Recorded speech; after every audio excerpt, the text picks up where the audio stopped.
doing? Good morning. Shabbat Shalom. Shabbat Shalom. How y'all doing this morning? Listen, y'all gotta please excuse me. I tried some new eye makeup this morning and something got in my eye and it's irritating. You see how red my eyes are? Oh, I thought you were crying because you're just so happy to be enjoying the Sabbath.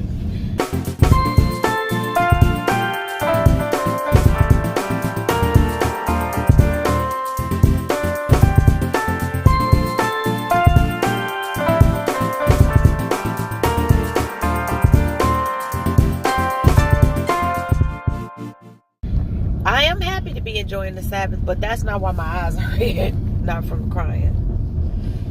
Hey, Joshy. See Joshy back there? Say hi, Josh. It don't smell good. It don't smell good. We have some kosher jambalaya sitting in the back, and it's freaking awesome. Yeah, I had made chicken and turkey sausage. Hush, buddy. Give me a second. I made some chicken and turkey sausage jambalaya with brown rice. And basically a one-pot meal. I put it in the slow cooker. And so we're taking that to Shabbat today. Can't wait. I snuck a little half a bowl last night. It was so good. I did too. Well, I snuck a couple of pieces.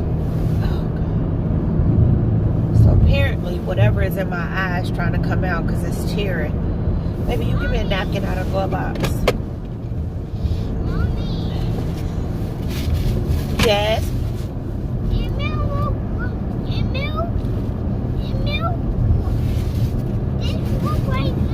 It smell like food down there? It smell like noodles? That's what he said. You probably smell like the seasoning or whatever from the and food. The rice. Yeah. And usually, typically you make chicken.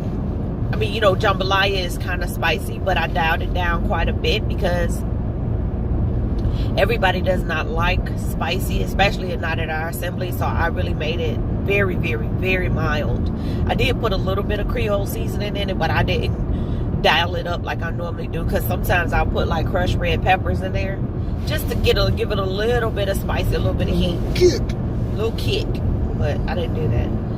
So if I want it spicy, I'll put some hot sauce or some sriracha on there. So I'd rather make it not spicy and let them add their own heat to it than make it too spicy and then nobody can eat it. I agree.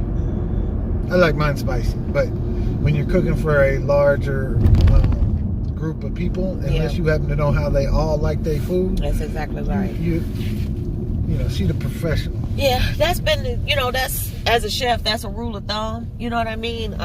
We just try to, give a good base and then let people season it as they need to.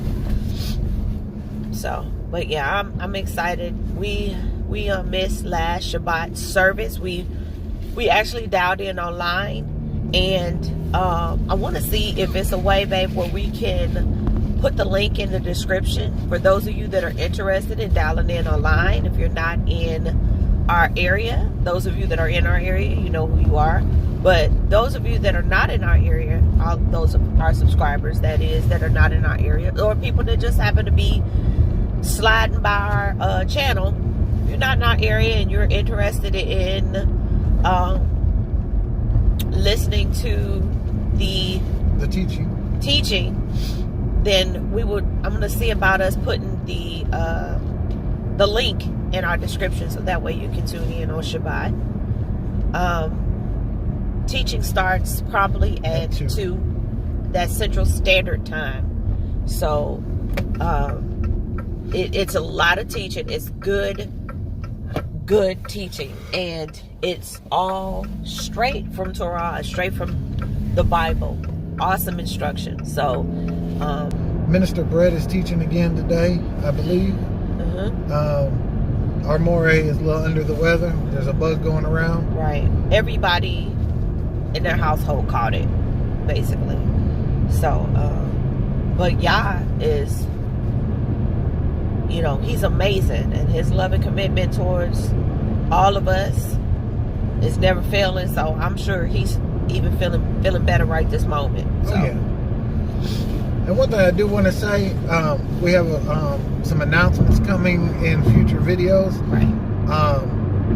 Don't want to speak on it yet, but just to tell y'all about the announcement, that the announcement itself proves that Yah works in His way and on His time. That's right. And Yah works, you'll never count out an avenue that Yah could use. That's right. I was guilty of that till this week, and Yah opened my eyes to, hey, this mine. Right. And I'm going to do it how I see fit. That's right. In the way I see fit. So just stay tuned for that announcement coming up in a future video. Right. It's exciting. It's you know, and to add to what you were saying, that's just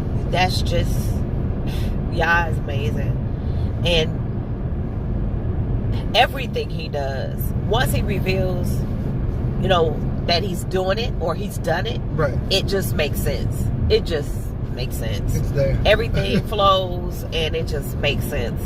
And it's so exciting to just sit back and, now, I hadn't always felt like this, but it's exciting now that I'm understanding a little bit better. Yah is understanding that he's going to work the way he works. Yes.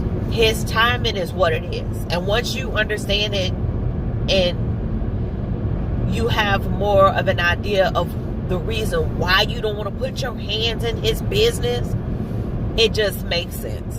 It just makes sense. Yeah. I just ask that y'all, like, when I don't understand, my prayer, and I'm paraphrasing, my prayer has been, Yah, please reveal to me so that I understand.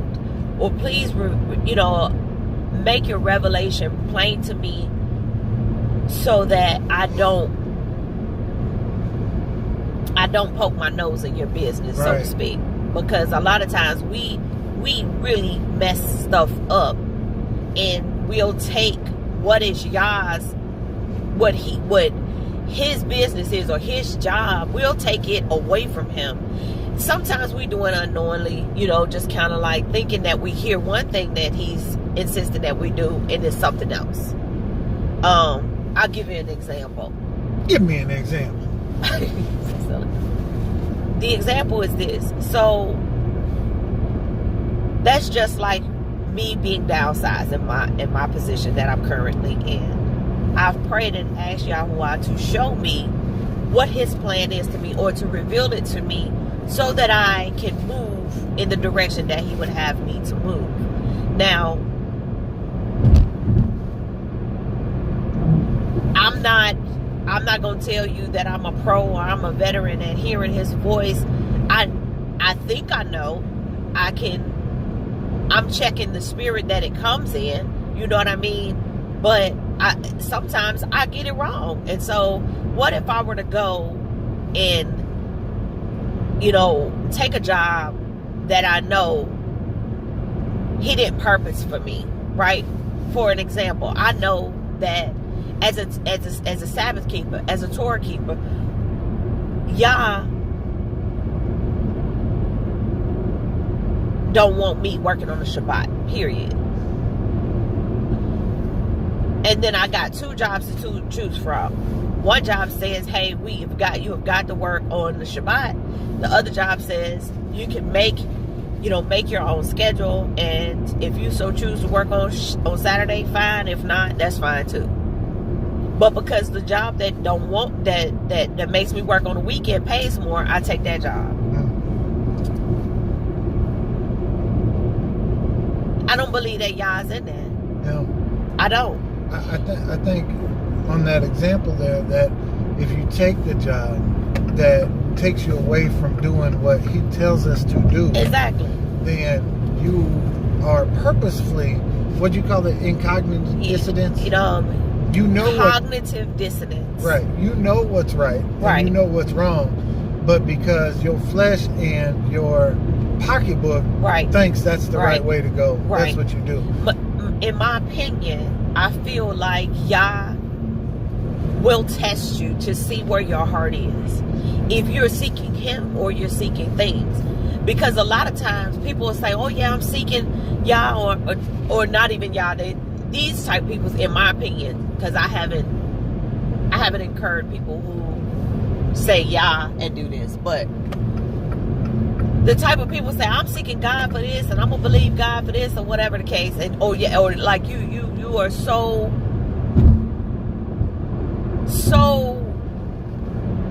pointed straight on wanting to do the right thing, right?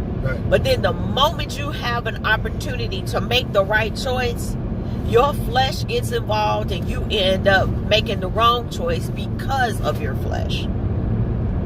I mean, I have, and Babe has too. We have taken lesser roles in our employment just so that we can be, just so we can be, just so we can make sure that we're obedient to the word. Yes. We have taken lesser roles, whether it be a lesser role in a company, like I would say, like instead of us taking management position, which clearly we both have management experience, we'll take a lesser, employment or lesser job to say, hey, I don't want the management position if it's going to make me be, not able to worship on the Shabbat, or make me have to work on the Shabbat. There's times when we've taken lesser money because we want to make sure that we are keeping Torah and not working on the Shabbat. And again, I believe that Yah is going to bless us, even if it's not in a monetary way, even if it's just that he's keeping us, you know what I mean, in a way that we know that our relationship with him is strengthened. Well, and part of that is the peace that comes with it. Right. Because I can tell y'all, I ran rent-to-own stores for years. When rent-to-own, Saturday literally is the busiest day. So you trying to get off on a Saturday is not going to work. Right. The company I work for, I'm not going to bash because it was a good company. Right. But you're required to be there from open to close on Saturdays. It served its purpose. And, my thing is, like, the peace of mind that came, yes, I took a pay reduction as guaranteed money, but the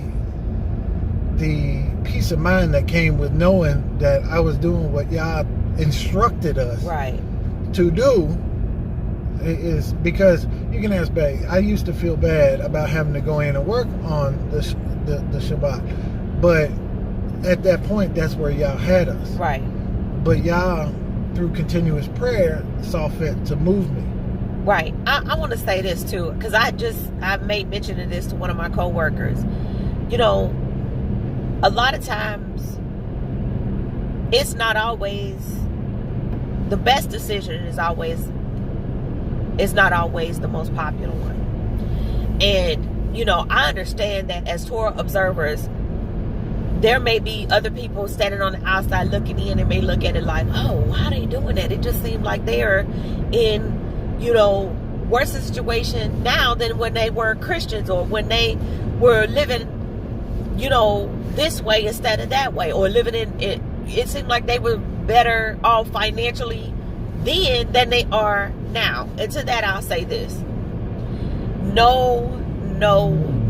It all depends on where your treasures lie. That peace that we have, knowing that we are doing everything that we can, and everything in our power to do what we believe he is directing us to do, and what we believe his word says, the peace that comes with that is unparalleled to any money that we can get. And also, let me just say this. The comfort that we still have is unparalleled. And when I say peace, I mean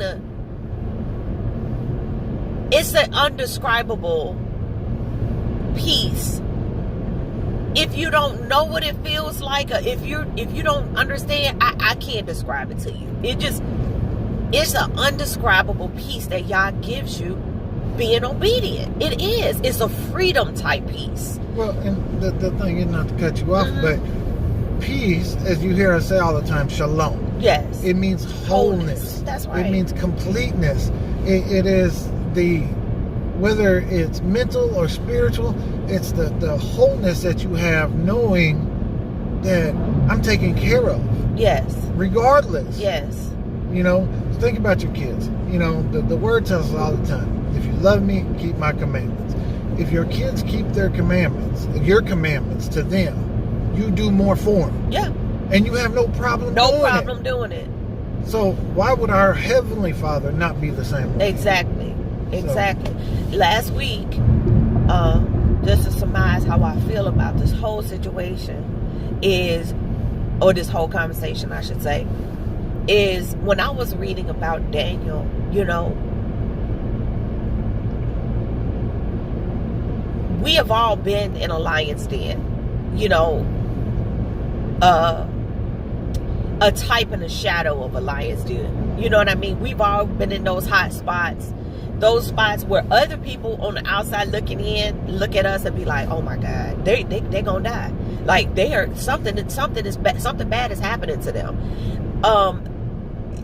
You know, whoa. How did they get to be in this situation? How they gonna make it out? You know what I mean? Right. Or they not gonna make it out. And when I tell y'all, that spoke to me. That entire book of Daniel, like a lot of the other books in Torah, it spoke to me. Because even though I'm sure Daniel was not perfect, he still served Yah with everything he had. He still believed and had faith that Yah was going to deliver him out of that lion's den. He believed it, and he did it. He did it. And as bad as it probably seemed to everybody standing outside, like he ain't gonna make make it out of there. That lion gonna chew him up and not spit him out. That lion is gonna digest him. And how are we behind Jaden? But anyway, that lion is gonna chew him up. And that was people on the outside looking in. One, they didn't understand how Daniel prayed. They didn't understand the faith that Daniel had. You understand what I mean? So they're looking at it from a fleshly, hey, you know, he's screwed, you know, situation. What? I'm just trying to figure out how. Wait, don't make me have a squirrel moment again, babe. They were looking at it from a fleshly, he screwed situation, but our Heavenly Father knew better. Even Daniel in all his faith, he knew better. Right. He knew it. He was cool. If I could take a time travel trip back to that time, I bet money he was sitting there at some point, probably with his legs crossed, kind of kicked back like, well, y'all, I done got myself into a pickle again. I'm going to need you to help me out. Right. And y'all did it. So, you guys are going to understand why these conversations that we have with y'all on the Shabbat, and more specifically this one, makes so much sense.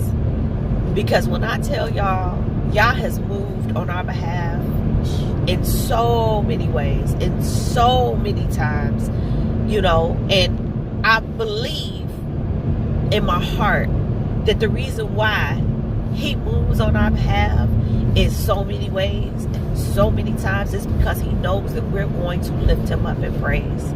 He knows that we're going to talk about it. We're going to share it. Oh, yeah. We're going to give our praise reports and our testimony about the goodness and the love and commitment that the Most High has for us.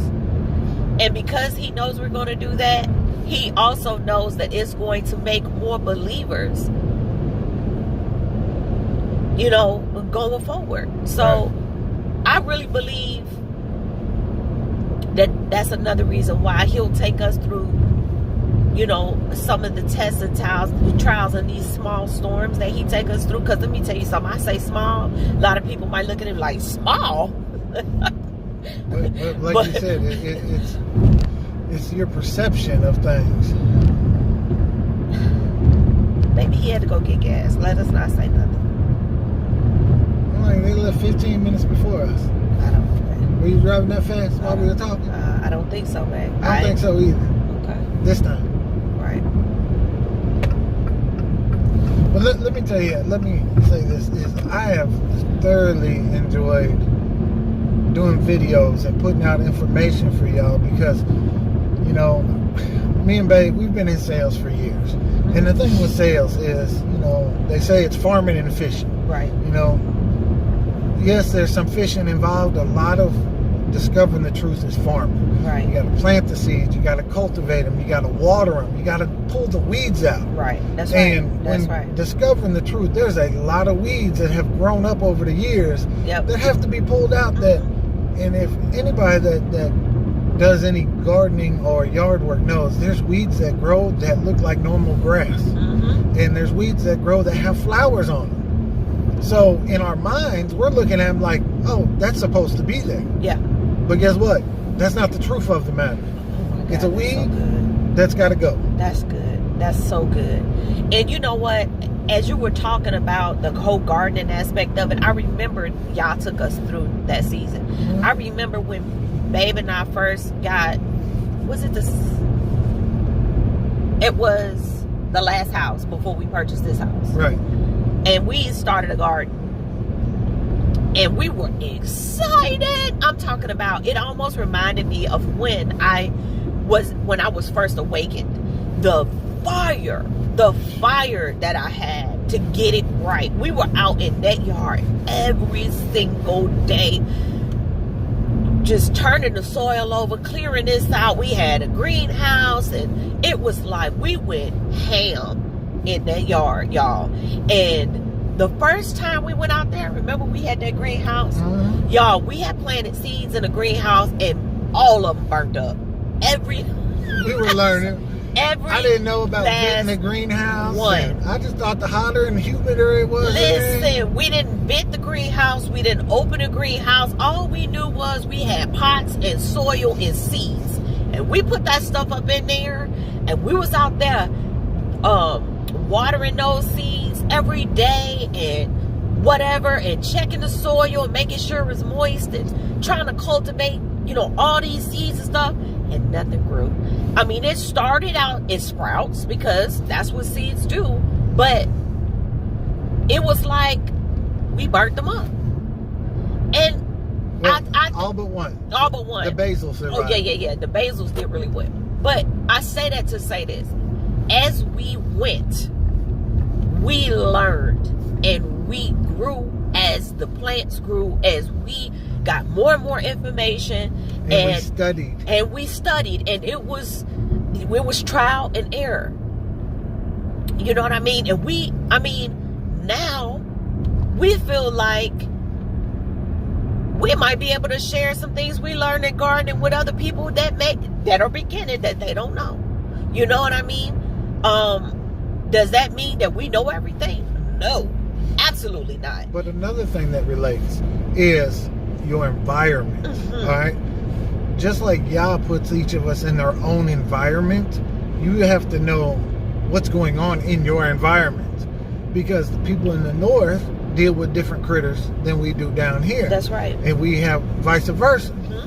There's, you know, you watch a gardening thing for somebody up north. Right. They don't talk about certain things. And then you be like, well, where'd this come from? Right. Because you have to know your environment. Right. Just as the word will teach you how to deal with your environment. That's exactly right. That's exactly right. So I'll say that to say this.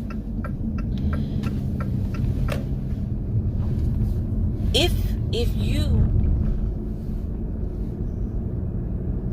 and I'll use myself as an example, I awoke because I was hungry for the truth. I was like, something just is not adding up. It's not right. This is not adding up. Pastors in the past was telling me was contradictory to what the word said. The last pastor that I went to his church and talked to prior to moving here and, meeting up with my More, my /dad, which that's a whole nother story. But the last pastor, we were at a Bible study, y'all. This man said, somebody asked a question about the scriptures. I'm thinking it was probably Deuteronomy. Somebody had a question about, no, it wasn't Deuteronomy. It was the Levitical dietary laws. That man said, that don't apply to us. That don't apply to y'all because y'all not Jewish. And I was like, what? And I was smart enough at that time to know that if the Most High didn't want us to know a thing, why then would he put it in the instruction, in the Bible? Why would he do that?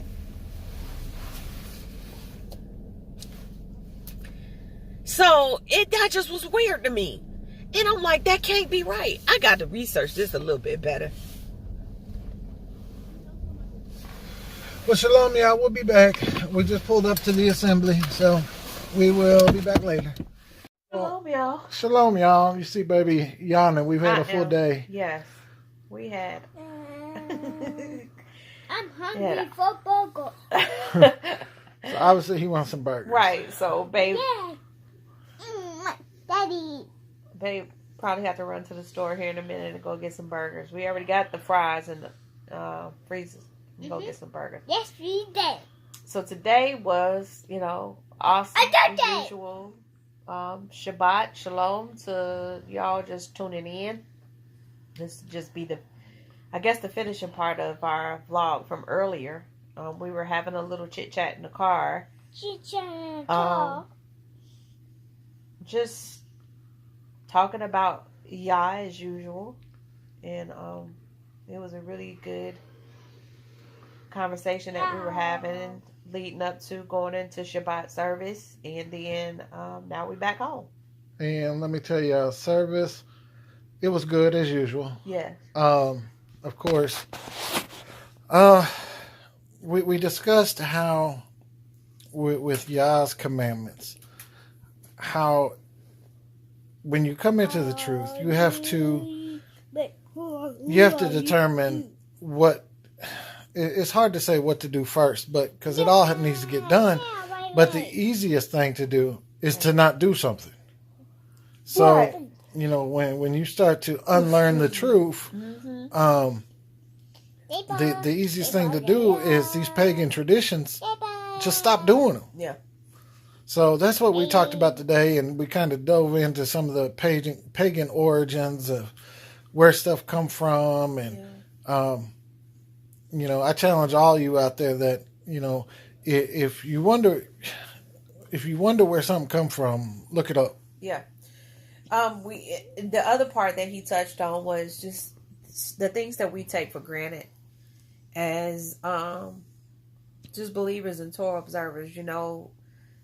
Instead of us studying, we have a tendency to just operate business as usual, because really, and honestly speaking, we have all been indoctrinated. Those of us that have not grown up in the truth, those of us that have not been raised as Torah observers, you know what I mean? Those who have had the fortunate circumstances to have known the truth from the beginning of their lives, they really wouldn't understand, I guess, some of the pitfalls or some of the you know, some of the ways that us that have been indoctrinated and then are being awakened to the truth have to deal with.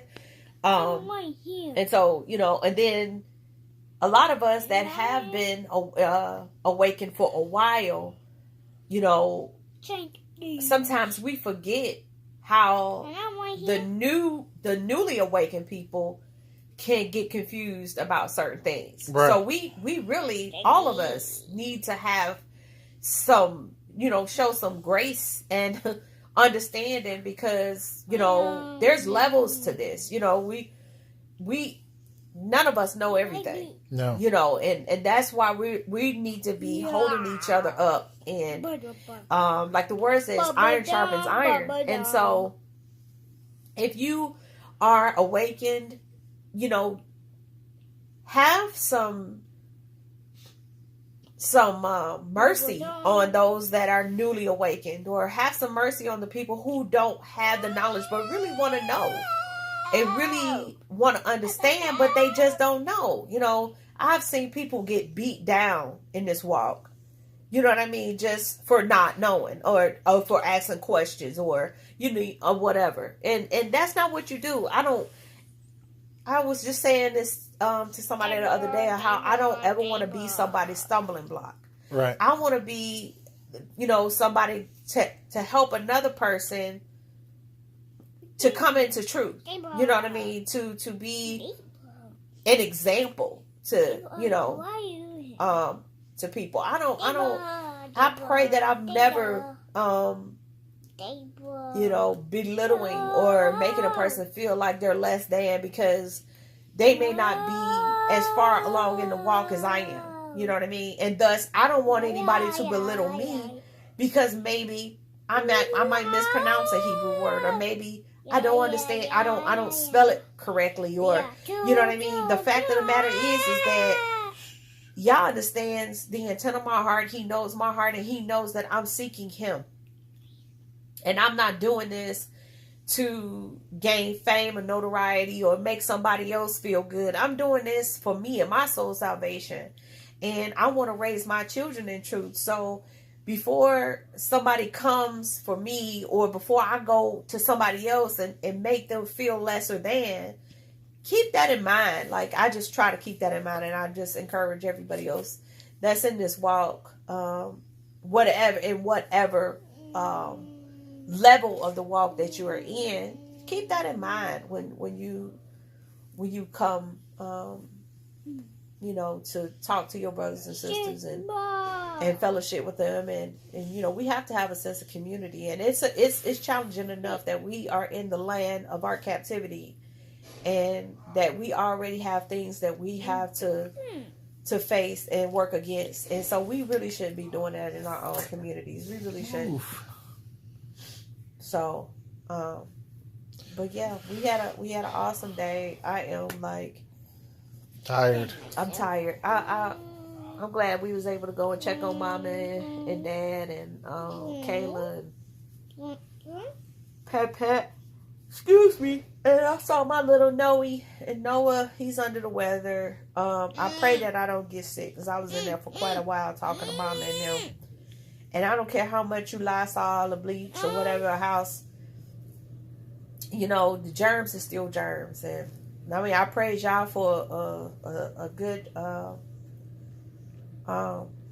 you know, immune system. But to be honest, like, I don't want to get sick.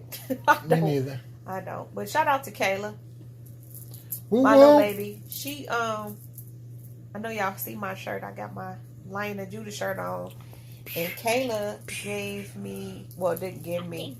On loan. This is on loan. I'm being a model for her. She was like, Mom, that's your set. You might as well keep it. And she's trying to barter with me. She want a shirt or some shirts and gonna tell me to keep the bracelet. I said, but you told me I can model the stuff. And I was like, you can't model my shirt because I can't sell them after you wear them. So, anyway. So make sure you check out Favorite for Y'all. Yeah, please check out Favorite for Y'all, y'all. I mean, her pieces. Come a little closer, babe. This is gorgeous, y'all. And all of these are real stones. And she does men bracelets. Yeah, she does men's, women's. Gorgeous stuff. So check her out, y'all. Really. And she's also my ZZ supplier. Yes. She makes ZZs, custom ZZs, any colors. Men, women, children. Yeah, of course she's going to do it biblically, and she's going to make sure that you have your cord of blue in it.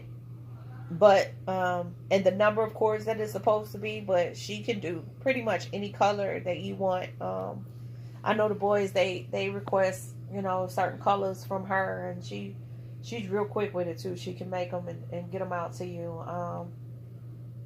And sometimes she runs specials where shipping will be free if you spend so much. So yeah, y'all need to go and check her out. Seriously. I mean, you talk about custom pieces, any color, any, you know, she can pretty much get any stone. You just have to DM her.